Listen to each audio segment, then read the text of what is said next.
kids, it's Jessie V. Another ghost story. Yeah, you might as well call this a paranormal channel now. Jessie V, the ghost expert. But today isn't actually my personal story. It is one my friend told me about when I was in college. And of course, somehow I got myself involved in it. I met this girl during first year. Let's call her Amy, because that's the first thing that came to my mind. Even though I have absolutely no Amy's in my life. But anyways, Amy was a very adventurous person. She was constantly skipping school, traveling all the time. She would literally drive somewhere and not know where she was going just to see where she would end up. She really liked being lost. She did things that most people wouldn't want to do. I guess she just wanted to experience life to the fullest. I know there's a perfect word to describe her, but I can't think of it at the moment. Free-spirited? I guess that works too. She told me one time that she went skydiving and her lung collapsed, so she got the surgery, fixed it, and then she went skydiving a second time and it collapsed again. Like, do you not learn your lesson the first time? Because I mean, my lung has collapsed before, and it was the most painful, most horrifying thing I've ever had to endure in life. So I sure as heck would not want it to collapse again. She's crazy. She's just not afraid of anything. But in all seriousness, she was a really good friend. Always smiling, always had funny stories to tell. She was that positive person that could make you happy in like 2 seconds. Well, one day she came to school looking a lot different than she usually did. I could tell like right away that something was up. Something was making her upset, something was making her sad. I just didn't know what it was. So when lunchtime rolled around, I sat beside her and asked her what was up. And she looked me dead straight in the eye and said, "Jessie, you know I don't believe in ghosts, but I am more than certain that I saw one yesterday, and now I'm not too sure what to think." And I really was not prepared for her to say that because, as she said, she's always told me and preached to me that ghosts do not exist. So for her to say that she saw one was just major. It was major. And this is when I found out that she had gone on one of her adventures the night before. She took a bunch of guys in a car and they stopped by this abandoned farmhouse that is supposed to be haunted by this little girl because she died there. Why is it always a little girl ghost? Why? But the story was that every day at 3 a.m. she would appear in the tree in her front yard. And this tree was like seriously old. Amy showed me a picture and it looked like something out of a Tim Burton movie. No leaves, twisting and turning in every direction. The bark was almost black. I can show you a picture of kind of what it looked like. This isn't the actual picture, but that's kind of what you can picture in your mind. I'm not too sure if this little girl fell out of the tree and that's how she died. I mean, it would make sense as to why she appeared there every night. I even tried looking this up online and I couldn't find anything, so it must be like a local story that only people in the town know. I don't know. All I know is that this abandoned farmhouse is like a 25-minute drive from my house. It's pretty close to me. So technically, I could go ghost exploring there at some point, but I don't know if I'm brave enough to go at 3 a.m. It may have to be a daytime thing, which I know isn't as scary, but it's a lot safer. I am not ready to die yet. Wow, now I have 2 places to go ghost hunting. The first one is going back to that brickwork building that my sister saw the ghost in her photo, and now I should go see this little girl in a tree. The only issue with that is that I don't talk to this girl Amy anymore, so I'd have to go and message her on Facebook and ask for the location of this farmhouse, which is super awkward. She'll probably be like, "Wow, so you don't talk to me in 3 years, but when you do, you use me to ask where to go ghost hunting?" Anyways, I need to get back on track with this story. So,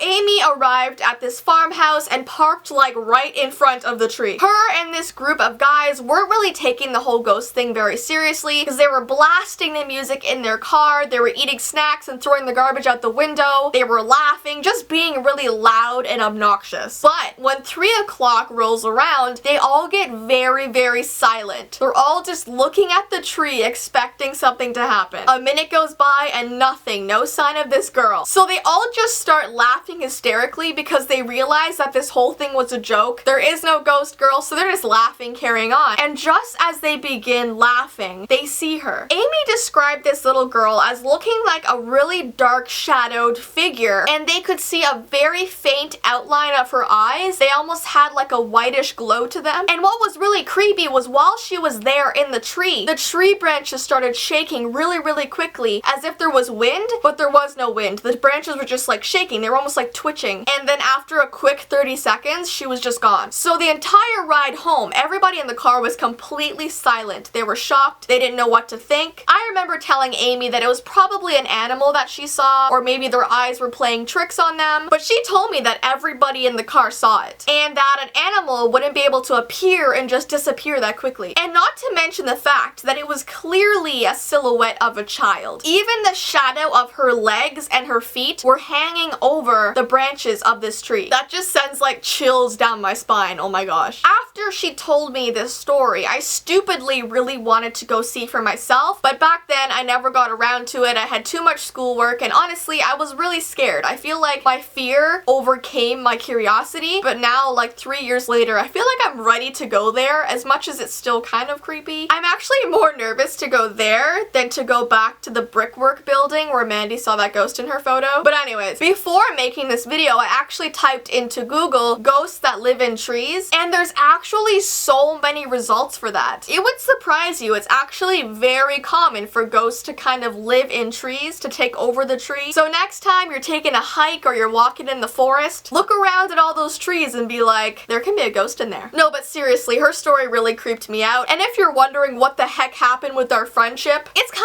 of because second year our classes were totally different, like our school schedules were different, so I just never saw her on campus anymore, and our houses were really far from each other, so even if we wanted to hang out, it was a super long drive. So first year our friendship was based on seeing each other at school a lot. So yeah, we just slowly drifted apart. It was a very mutual thing. Nothing really happened to our friendship. But what I can say was, ever since her ghost experience, she acted very differently. Like, she was never completely herself again. And that could also be why we kind of drifted apart. It's really hard to tell. But anyways, that is the story for you guys today. As usual, my social media information is below, along with my vlog channel and my P.O. box information, so check that out. And until next time, guys, bye!